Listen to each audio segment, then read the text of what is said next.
All right, Rob. We talked a little bit last week. You have called several times Kevin Durant NBA dead. But recently, a lot of people have been talking about, him having a role in at least a similar role to what people think LeBron may have had in getting rid of Darvin Ham, and that was maybe a passive-aggressive role. Durant, there was talk he wasn't happy in the offense and things like that. So Frank Vogel was fired. They hire Mike Budenholzer. So before we go into Durant more, Rob, what do you think of the hire of Budenholzer real quick? I mean, there aren't that many guys out, Chris. There's few, that you just replaced the guy who had a championship, right, in his back pocket. There aren't that many guys laying around. All the old coaches, Chris, who have won, they're all done. They're all retired, too old to coach. So there's no new breed. You know what I mean? Like, for real. Yeah. I mean, Steve not disproven. I mean, like Steve Kerr's out there, Doc Rivers. Right. That's it. It's like there's not that many people. So Budenholzer, Chris, might be the only guy out there. You're trying to win a championship. You want to get somebody. You're not willing to give J.J. Redick the keys for an unproven coach at this point. So I think this is the only option really for them.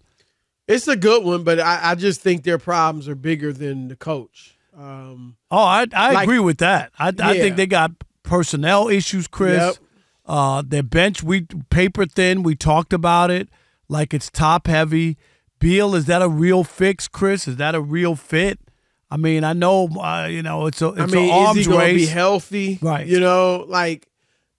If I get why Budenholzer would take it. It's a challenge, but it's a challenge where you have a ton of it's $50 talent million on your too. team. Right.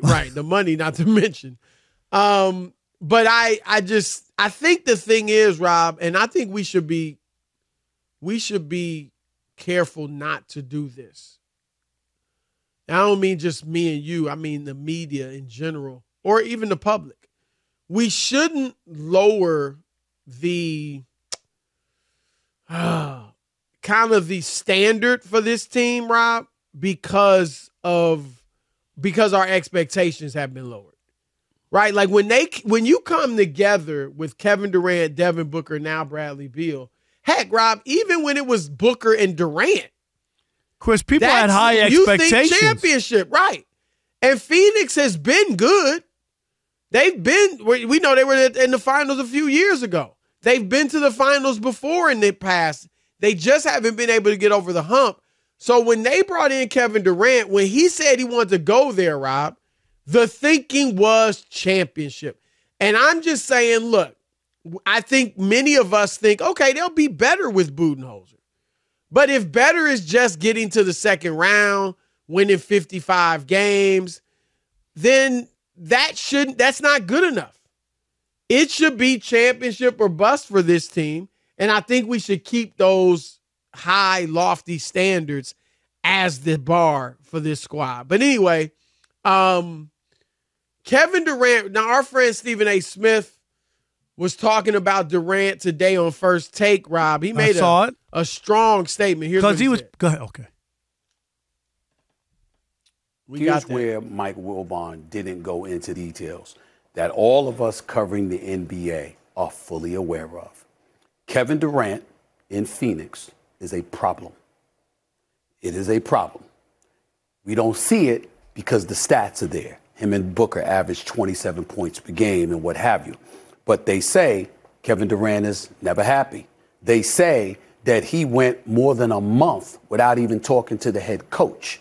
They say that he doesn't look happy there. And all he wants to do is play when the game starts and tip-off time arrives. But when it comes to ingratiating yourself with your teammates and getting along with everybody and stuff like that, he just lives in his own world. He's not hated. He's not despised. He's not doing anything negative. He's not being somebody that's two-faced and behind people back doing stuff. No, that's not who Kevin Durant is. But keeping to himself. Why does that matter? It's similar to what he was doing in Golden State. All right. A lot of strong statement there, Rob. What I want to harp on is, I mean, it's sad if this is true. We know Kevin Durant wasn't happy in Golden State because he left. And he even said, Rob, after he won his first championship, it was like kind of, okay, that's it, you know? Brooklyn, we can surmise he wasn't happy because he asked to be traded. He chose Brooklyn. He chose Golden State too. And he asked to be traded. So those are two. And now he, again, hand chose Phoenix. And if this is true, he is not happy there. And Rob, Kevin Durant said on his own podcast, so this we know is true. And I'm not doubting Stephen A. Smith's reporting. Right. I just haven't heard that personally. But Kevin Durant said this on his Boardroom podcast, Rob. He was asked what were his most enjoyable seasons in the NBA. Here's a direct quote. It has to be the OKC time period because it was like the entry point into all of this. That's like the foundation of everything. We were young and we were playing against dynasties. You know what I'm saying? We were competing against the Lakers with Kobe when they won back-to-back, Dallas when they won a championship, Miami with LeBron and Dwayne Wade. That was the start of it all. And I think coming in early, James Harden, Russ Westbrook, Serge Ibaka, we were 22 or 23 thrown into the fire.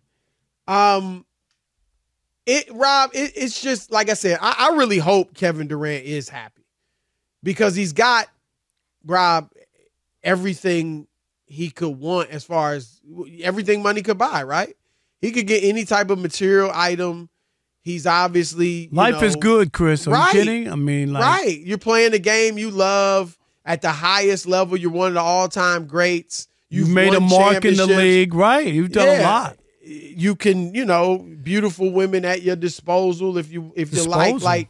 I don't mean dispose, but like they're there for you if you like them, if you want that. And so I hope this isn't the case, but interestingly, Rob, it would seem if he says OKC was his happiest time, then it seems like he may have left a situation he really liked just because of the pressure to win championships.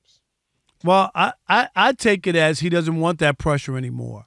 And he wants to just, when people weren't expecting anything when he first came in, like to win anything. And maybe that's what it is, Chris, like the idea. He doesn't like the expectations. Right, that there were no expectations really for him and when he was with OKC because they were young and everything they did, people were. I remember the Kevin Durant when he won the MVP and his mom and all that. It was cute. MVP. Right, Chris? I mean, like, seriously, I don't know what other word to use. Is that the right word? It was cute. No, it was very nice. Innocent. It was great. Right? All that kind of stuff that came from a young guy. So I loved all that. But a lot of people don't want to deal with the pressures that come with it, all the money and the expectations. Let's be honest. When he got traded to Phoenix, people had them penciled in. Oh, they're going to make a run in the West. Oh, my God, him and Devin Booker. How are you going to stop those two? Right? That was the feeling. Rob, I think you make an outstanding point because I could see how, when you're a kid growing up wanting to play in the NBA, I mean, you just want to play. That's your favorite Chris, sport. You love it. You want to play. You want to make millions. Heck, you want to be famous. You want to be on TV. You want to hit the last second shot, right? All of that. And if you let it, you obviously in the NBA, it is a business, as it should be. I mean, you're getting paid. You're professional. It should be a business. But I think, Rob, all of the outer stuff, including people like us, right? We can take away a player's joy if you let it. So hearing talking heads on television, on radio every day, sometimes praising you, oftentimes criticizing you. Fans on social media, same thing. Most often probably criticizing you. The pressure to win. Oh, is he? Yeah, he puts up numbers, but can he win? Can he win championship? Is he a leader? Like, if I was in this position, I mean, there's proof of how social media can, bring about depression, anxiety, and just it's hurting people's mental health. And if you're an NBA player or a superstar in any way, then that could be, even tenfold. And so I just think that if this is true, then, Kevin Durant may need, he loves the social media, but does he love it? Is it helping him? I don't know, because he just shouldn't be. If that's what's bothering you, all the pressure, the expectations, turn it off. Chris, how many times have I told you when I meet young players and they come to Detroit or wherever city I'm working in, and I just have a little talk with them. I'm not preaching to them. I'm not, like advice as a reporter. I always say this stuff is not for you. I'm just telling you. It's for the fans, Chris. The newspaper stories, the radio shows, the television shows. It's not for you. It just isn't, because you'll get your feelings hurt. No matter all the stuff you do, Chris. LeBron James is the best player in the world, or, has been. He's in the GOAT conversation, and look how much criticism he gets. Right. I would not even pay attention to it. If I were like a player like that, I really wouldn't pay attention to it. I wouldn't be reading the stuff. I wouldn't be on social media like that. I have my team posting stuff and all that for the job, or, as a job for it. But like your team that posts for you now on social media. Did you hear that, Rob G? He just I don't have a team. He told on us. No, I would. No, if I know was what you mean. Freaking, well, player but you'd have to. Money. You have to have, because that's a part of the presence. That's part of the culture we live in now. Right. But I wouldn't be engaged in it myself. Because I think it's just too much. And look, LeBron, Rob, after the situation in Dallas, or his first year in Miami, what'd he do? For I don't know how long, 10 years, I don't know what it was. He went 0 dark 30, he called it, right? So during the playoffs, no social media. I'm not watching Sports Center. I'm not watching debate shows. I'm cutting all of that off. And he obviously was able to go on and win his championships. Michael Jordan, Rob, after three-peat, stepped away. And we know that just the strain of being in the spotlight like he was, was a burden on him. And Kevin Durant, Rob, I've always said that, when people said he was weak and he was, forgetting, being so involved in social media, I've always said, you know what? I actually think he's strong, because to be able to read all that stuff and engage like that, and not have it affect your play. Because, Rob, in New York especially, we see it all the time, but it can affect your play. People can get in your head. I'm not as good as I thought I was. They're saying I'm this. They're saying I'm that. He has not done it. His play has been consistently great. Which is impressive, considering the stress and the strain. But maybe, Rob, maybe it does take a toll. Maybe not in his play, but in his psyche off the court. You know what I mean? Is that affecting his happiness? That's why when you see people like Chris, and I always say Derek Jeter played 20 years in New York, really playing shortstop for the New York Yankees. You know what goes with that.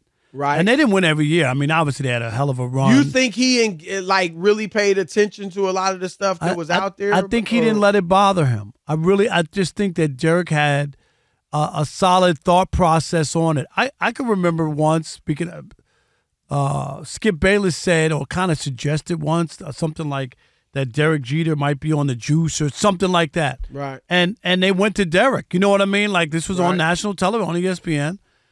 And he didn't flip out or go crazy or whatever. He said, maybe we should test Skip. You know what I mean? Look at his body. Right. I just thought it was the right response. Do you know what I mean? Right. He didn't go ballistic or make some big stink about it. I think he was even keeled, and everybody's not like that. They can't handle some controversies. No, I would always say to players or anybody, Rob, including in our profession, you have to know what type of person you are. If reading all this stuff bothers you, I mean, you block people, whether it's blocking people, whether it's not really paying attention to it at all. Or if you're the type of person that's fueled by it, right? Tom Brady, Michael Jordan, they seem to be fueled by a lot of the criticism.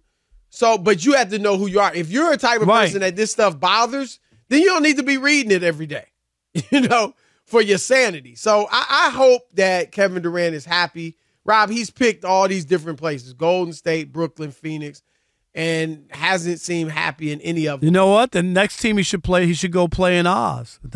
He might be happy there. No? In Oz.